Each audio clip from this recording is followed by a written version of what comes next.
চাঁদপুরে লক্ষ্যমাত্রার তুলনায় দ্বিগুণ জমিতে মিষ্টি কুমড়া আবাদ হয়েছে এবার। অনুকূল আবহাওয়ায় উৎপাদনও হয়েছে বেশ ভালো, তবে ফলন বিক্রি করতে না পেরে বিপাকে পড়েছেন সেখানকার কৃষকেরা। পাইকারদের আনাগোনা কম থাকে, বেশিরভাগ জমিতেই পড়ে আছে 12 মাসি এই সবজিটি। পাইকারিতে 3 থেকে 5 টাকা কেজি দরে বিক্রি হলেও খুচরা বাজারে ক্রেতাকে গুনতে হচ্ছে 25 থেকে 30 টাকা।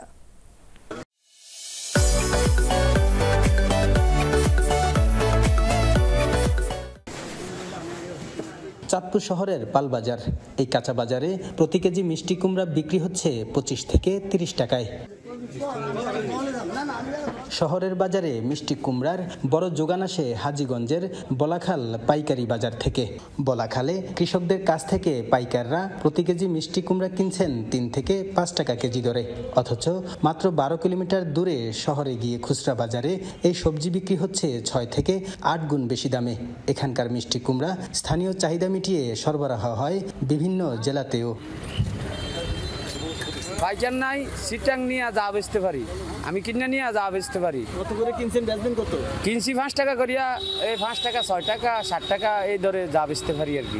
জেলার সব উপজেলাতেই মিষ্টি কুমড়া কম বেশি আবাদ হলেও সবচেয়ে বেশি চাষ হয় হাজীগঞ্জে। এবার পাইকারদের আনাগোনা একেবারেই কম থাকায় অনেক জমিতেই পড়ে আছে কুমড়া। ফলন যেন গলার কাঁটা হয়ে দাঁড়িয়েছে কৃষকের।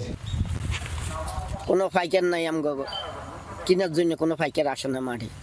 কত করে মূলায়? 60 টাকা, 3 টাকা, 3.5 টাকা এরকম মূল্যতে আছে। কোনো ব্যাপারই নাই, কোনো কিছু নাই। এই যে কুরমা ক্ষেতের ভিতর হস্তা আছে, এখন এই কুরমার লাই আমরা ইরি ধান রুইতে পারি না, কুরমা কাইডা আমরা খেতে থুপ দিয়ে আসি। যদি চালান আইতে তো না গৃহস্থী করতাম, চালানে তো আইয়ে না, গৃহস্থী কি করিয়া মাথাত বাড়ি। কৃষি বিভাগ বলছে এরই মধ্যে কয়েকটি বড় প্রতিষ্ঠান কয়েকশো টন মিষ্টি কুমড়া কিনে নিয়েছে। পাইকারদের সংখ্যাও বাড়বে বলে আশাবাদ কর্মকর্তাদের। কৃষি বিপণনকেও বলে দিচ্ছি, ভাই আপনারা আমাদের এখানে এই প্রোডাক্টটা ভালো হয়েছে, আপনাদের কোথায় কোথায় লিঙ্ক আছে, এগুলো আমাদেরকে আমাদের মাধ্যমে অথবা আপনারা সরাসরি যদি তাদের সাথে যোগাযোগ করেন, তাহলে কি প্রোডাক্টটা বিক্রি করতে পারবে, তারা লাভবান হবে। আমাদের উদ্দেশ্য তো কৃষকের লাভ। কৃষি বিভাগের হিসেবে চলতি মৌসুমে চাঁদপুরে 30,000 মেট্রিক টন মিষ্টি কুমড়া উৎপাদন হয়েছে, যা লক্ষ্যমাত্রার চেয়ে প্রায় দ্বিগুণ। কাদের পলাশ, যমুনা নিউজ, চাঁদপুর।